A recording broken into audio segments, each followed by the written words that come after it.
اللہ رب العالمین کا احسان ہے کہ ہم مسلمان ہیں، نبی مکرم صلی اللہ علیہ وآلہ وسلم کے امتی بھی ہیں، اور اما عائشہ صدیقہ رضی اللہ تعالی عنہا اور محمد مصطفیٰ صلی اللہ علیہ وآلہ وسلم سے ہماری نسبت روحانی اولاد کی بھی ہے۔ مارچ کے مہینے میں ہمارے یہاں کوئی مارچ کی باتیں چلتی ہیں، میں اس کا کوئی براہ راست ذکر کیے بغیر اتنا عرض کرنا چاہ رہا ہوں، ہم تو ایک تقاضا کرتے ہیں، ہم صرف ایک مطالبہ کریں، اس کے لیے کوئی مارچ ہو، اس کے لیے کوئی ڈیمونسٹریشن ہو، اس کے لیے کوئی مطالبہ ہو، اس کے لیے کوئی تحریک ہو، ہمیں اسلام چاہیے، وہ اسلام جو رب کائنات کا عطا کردہ دین کامل ہے۔ قرآن فرماتا ہے سورہ عمران آیت نمبر 19 میں، ان الدین عند اللہ الاسلام، دین تو اللہ کے نزدیک فقط اسلام ہے۔ وہ جو کتاب الہی قرآن حکیم کی صورت میں آخری کلام عطا ہوا، اور وہ جو محمد مصطفیٰ صلی اللہ علیہ وآلہ وسلم کی تعلیم کی صورت میں بہترین دین ہمیں عطا ہوا اور نعمت کے طور پر عطا ہوا۔ اللہ فرماتا ہے سورۃ المائدہ کے شروع میں، الیوم اکملت لکم دینکم واتممت علیکم نعمتی، آج کے دن میں نے تمہارے لیے تمہارے دین کو مکمل فرما دیا اور اپنی نعمت تم پر مکمل فرما دی۔ آئیے آج بات کو تھوڑا سا اور آگے بڑھاتے ہوئے اتنا پوچھنے دین اسلام سے کہ اس نے عورت کو کیا کچھ عطا کیا۔ ماضی کی تہذیبوں کا اگر مطالعہ کر لیں، یونان کی تہذیب ہو، روم کی تہذیب ہو، وہ تو کئی مرتبہ عورت کو انسان ماننے کو تیار نہیں تھے۔ انا للہ و انا الیہ راجعون۔ مغربی معاشروں میں جو آج بڑے چیمپئن بنتے ہیں ڈیموکریسی کے اور سیکولرزم کے، ان میں سے کچھ ممالک میں تو 1945 میں طے ہوا کہ ہاں عورت بھی انسان ہے۔ جی زیادہ تفصیل کا موقع نہیں، نہ کوئی مباحث یہاں پر کھولنا مقصود ہے۔ آئیے اللہ کے دین سے پوچھیں۔ اللہ کے دین سے پوچھنے کا ایک انداز یہ بھی ہے کہ ہمارے اہل علم نے کس کس انداز سے اس مسئلے کو کھولا ہے۔ مولانا عطا اللہ شاہ بخاری رحمۃ اللہ علیہ، بڑے پیارے بزرگ، اللہ ان پر اپنی رحمت نازل فرمائے، کہیں کسی گرلز کالج میں غالباً کسی لڑکی نے سوال کر لیا تھا کہ حضرت یہ کیا بات ہے کہ اللہ نے مرد کو نبی بنایا، عورت کو تو کبھی نبی بنایا ہی نہیں۔ جملہ کس قدر سادہ ہے، اور 2021 میں ہو تو اس کی ترجمانی کیا ہوگی؟ یہ ڈسکرمنیشن، یہ تعصب کا معاملہ، یہ ڈویژن کا معاملہ، یہ تقسیم کا معاملہ۔ اللہ والے ہوتے ہیں، اللہ ان کو حکمت عطا کرتا ہے، تو بڑا پیارا جواب دیا کہ بیٹا غور سے سنو، مرد رسول بنتے تھے، عورت رسول جنتی تھی۔ مرد رسول بنتے تھے، عورت رسول جنتی تھی۔ ایک ایکسیپشن ہے حضرت آدم کا علیہ السلام، وہ تو اللہ نے خاص اپنی قدرت سے بنایا، خلقت بیدی، اللہ فرماتا ہے اپنے دونوں ہاتھوں سے بنایا۔ اللہ اکبر، سورہ صاد میں یہ الفاظ آتے ہیں۔ باقی عیسیٰ علیہ السلام کو لیجئے، والد نہیں ہیں، والدہ ان کی بھی ہیں، بی بی مریم سلام علیہا۔ تو مرد رسول بنتے تھے، عورت رسول جنتی تھی۔ اللہ نے عورت کو کیا کیا مقام عطا فرمایا؟ ماں ہے تو فرما دیا کہ جنت تمہاری ماں کے قدموں کے پاس ہے۔ اللہ اکبر کبیرہ، اللہ اکبر کبیرہ۔ ایک خاتون حالت حمل میں ہو اور بچے کی ولادت کے دوران میں اگر وہ انتقال کر جائے تو شہادت کا رتبہ اس کو عطا ہوتا ہے۔ سبحان اللہ۔ اور اللہ کے پیغمبر علیہ السلام سے پوچھا گیا، یا رسول اللہ صلی اللہ علیہ وسلم، میرے حسن سلوک کا سب سے بڑھ کر مستحق کون؟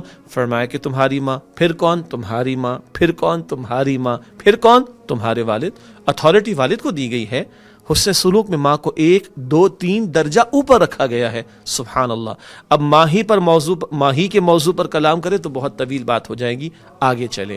ایک بیوی کی صورت میں، اللہ اکبر، حدیث میں آیا ایمان کے بعد سب سے بڑی نعمت کیا ہے؟ ایک نیک بیوی ہے۔ قرآن کہتا ہے وَعَاشِرُهُنَّ بِالْمَعْرُوفِ، اپنی بیویوں کے ساتھ بھلا سلوک کرنا۔ اللہ کے پیغمبر فرماتے صلی اللہ علیہ وسلم اتقوا اللہ فی نسائکم، اپنی بیویوں کے بارے میں اللہ سے ڈرنا، ان کے بارے میں تم نے اللہ کو جواب دینا ہے۔ اور کیا عزت و اکرام عطا کیا۔ مرد پر ذمہ داری ہے بھائی، کفالت کی ذمہ داری ہے۔ اگر وہ بیٹا ہے تو ماں باپ کی بھی کفالت کرے گا، شوہر ہے تو بیوی کی بھی کفالت کرے گا، اور باپ ہے تو اولاد کی بھی کفالت کرے گا، اور اگر بہن ہے اور باپ نہیں ہے تو بہن بہن کی بھی کفالت کرے گا۔ اللہ اکبر، بیوی کو کیا مقام و رتبہ دے دیا گیا۔ 1 روپے کا بوجھ اس لڑکی کی شادی پر نہیں ہے جو کسی کی بیوی بننے جا رہی ہے۔ یہ جہیز کا تصور ہمارا اسلام کا نہیں ہے۔ یہ لڑکی والوں کو بیچاروں کو اتنے خرچے کرنے پڑتے ہیں، ہم نے کروائے ہیں، اسلام میں کوئی تصور اس کا موجود نہیں ہے۔ مہر مرد شوہر دے گا اور ولیمہ شوہر کرے گا، کفالت کی ذمہ داری شوہر کے ذمہ ہے، وہ تو آرام سے گھر کی ملکہ بن کر رہے گی۔ ذمہ داریاں اور ہیں، معاش کی کفالت کی ذمہ داری مرد پر رکھی گئی ہے، عورت کو بالکل اس سے ریلیز کر دیا گیا ہے۔ سبحان اللہ۔ بیٹی ہے، سبحان اللہ، اللہ کے پیغمبر علیہ السلام نے بیٹوں کے بارے میں تو یہ فرمایا ہے کہ صدقہ جاری اولاد بنے گی، وہ بیٹا بھی ہوگا بیٹی بھی ہوگی، مگر جنت کی اسپیسیفکلی ضمانت دی ہے بیٹیوں کی پرورش پر۔ 3 بیٹیوں پر بھی دی ہے، 2 بیٹیوں پر بھی دی ہے۔ اور ایک صحابی فرماتے کہ اگر آج سبحان اللہ کے پیغمبر علیہ السلام سے کسی نے ایک بیٹی کے بارے میں بھی سوال کیا ہوتا تو اللہ کے پیغمبر فرماتے اس کی پرورش کر لے، اس کی ذمہ داری پوری کر لے، اللہ تجھے بھی جنت عطا فرمائے گا۔ حضور فرماتے ہیں کہ اگر مجھے ترجیح دینے کا اختیار ہوتا تو میں بیٹیوں کو بیٹوں پر ترجیح دیتا، اور حضور کا اپنا معمول تھا صلی اللہ علیہ وآلہ وسلم، آپ اپنی تعظیم اور ادب اور احترام میں کسی کا کھڑا ہونا پسند نہیں فرماتے، مگر بیٹیاں آتی، فاطمہ الزہرا آتی رضی اللہ عنہا، حضور کھڑے ہو کر استقبال فرماتے، چادر بچھا دیا کرتے تھے، حال چال پوچھا کرتے تھے، اور اگر کوئی ان کی حاجت ہوتی اور ممکن ہوتا تو ان کی حاجت کو پورا کرنے کی کوشش بھی کرتے تھے۔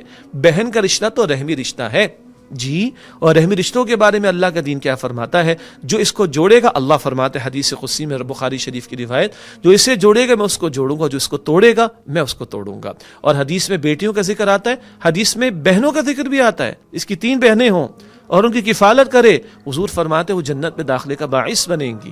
خالہ کا ذکر بھی آتا ہے، پھپھو کا ذکر بھی آتا ہے۔ یہ رحمی رشتوں کی قدر تو دیکھیں، مرد نگہبان، مرد قوام، مرد کفیل، مرد ذمہ دار، عورت کو تو پروٹیکشن عطا کی گئی ہے۔ آج ہماری قوم کی کچھ بیٹیاں اور بہنیں وہ کچھ اور لوگوں سے متاثر ہو کر کسی اور کے ایجنڈے کا بظاہر حصہ بنتی ہوئی دکھائی دیتی، کچھ سب نہیں۔ میں ان اللہ کی بندیوں سے گزارش کرتا ہوں، آج اس مغربی تہذیب کو دیکھ لیں جہاں نکاح کا انسٹیٹیوشن ختم ہو گیا، مائیں بیچاری سڑ رہی اولڈ ہاؤسز کے اندر، they are not homes, they are houses, سڑ رہی بیچاری، تباہی کا شکار ہو رہی ہے وہاں پر۔ اللہ تعالی حفاظت فرمائے۔ خاندانی نظام برباد ہو چکا ہے، پھر نفسیاتی امراض کا بڑھ جانا، اور پھر جس طرح عورت کی تذلیل ہے کہ ٹشو پیپر کی طرح استعمال کر کے پھینک دیا جائے، پھر اس کو کسی سہارے کی ضرورت ہوتی ہے، کوئی ٹرسٹ اس کو لے لے، کوئی ادارہ اس کو جیسے سرپرستی کر لے۔ ادارے میں بھی مرد ہی ہوتے ہیں، ادارے میں بھی چلانے والے مرد ہوتے ہیں، چندہ کرنے والے مرد ہوتے ہیں، اس کے لیے فنڈ ریزنگ کرنے والے مرد ہوتے ہیں۔ تو کیا وہ باپ مرد اچھا نہیں ہے؟ وہ بیٹا مرد اچھا نہیں ہے؟ وہ شوہر مرد اچھا نہیں ہے؟ کیا وہ بھائی مرد اچھا نہیں ہے؟ غور کر لینا چاہیے۔ اور ہاں، کچھ غیروں کے کہنے پر یا کچھ شیطانی حملوں کا شکار ہو کر اللہ کی حدود کو پامال نہ کرنا، اللہ کے احکامات کا مذاق نہ اڑانا، اللہ کے نبی علیہ السلام کی تعلیمات کا مذاق نہ اڑانا، اللہ تعالی ہدایت عطا کرے۔ ہم حکمرانوں سے بھی کہیں گے، یہ اسلام کا ملک ہے، یہ اسلام کا ملک ہے، یہ اسلام کے نام پر حاصل کیا گیا ہے، یہاں اللہ تعالیٰ کی حدود کی پامالی نہیں ہونی چاہیے، اللہ کی شریعت کا مذاق اڑایا جائے، اللہ کے واضح احکامات کا مذاق اڑایا جائے تو جن کے ہاتھ میں قوت نافذہ ہے، جن کے ہاتھ میں اختیار اور اتھارٹی ہے، انہیں روکنا چاہیے اور ان کو پابند کرنا چاہیے۔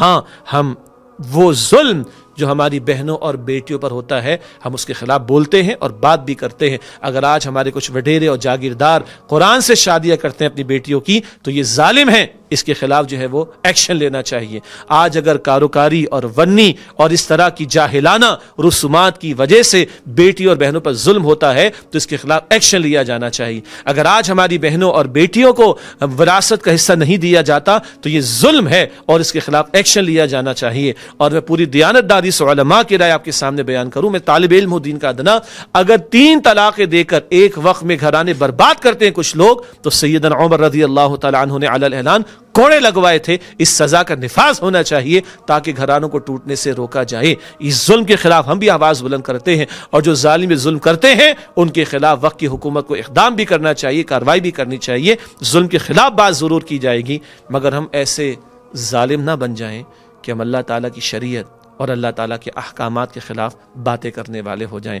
خدا اس سے ہمیں محفوظ رکھے۔ ہم مطالبہ کریں اللہ کی شریعت ہمیں دے دو۔ اللہ نے جینے کا حق دیا ہے، اللہ نے عورت کو پروٹیکشن دی ہے مرد کی، اللہ نے وراثت میں اس کو حق دیا ہے، اللہ نے اونرشپ کا حق اس کو دیا ہے، اگر کہیں مجبوراً کمانا پڑ جائے تو اس کی گنجائش بھی موجود ہے، وہ اون کرے گی اس چیز کو، اس کو پروٹیکشن عطا کی گئی ہے۔ اللہ اکبر کبیرہ، زندگی کا کوئی لمحہ نہیں جب کسی عورت پر معاش کا بار آتا ہو شریعت کی تعلیم کے مطابق۔ بیٹی ہے تو باپ کی ذمہ داری، اور باپ نہیں تو بہن ہے تو بھائی کی ذمہ داری، بیوی ہے تو شوہر کی ذمہ داری، بیٹا ہے تو ماں کی کفالت وہ کرے گا، اگر یہ نہیں تو قریبی رحمی رشتہ دار کریں گے، اگر وہ نہیں تو اسلامی ریاست کفالت کرے گی، اور اگر اسلامی ریاست نہ ہو اور نظام خلافت قائم نہ ہو تو امت کا فرض ہے کہ اسلامی ریاست کو قائم کرے، اس کا فرض بنے گا اس خاتون کی پروٹیکشن کرے۔ یہ پیارا دین، دین اسلام ہمیں سکھاتا ہے۔ ہم تو ایک ہی مطالبہ رکھنے کا مطالبہ کرتے ہیں، شریعت کی بات کرو، دین اسلام کی بات کرو۔ اللہ مجھے اور آپ کو دین سے محبت اور دین پر عمل کی توفیق عطا فرمائے، ہر طرح کے فتنوں سے اللہ تعالیٰ میری آپ کی ہم سب کی حفاظت فرمائے۔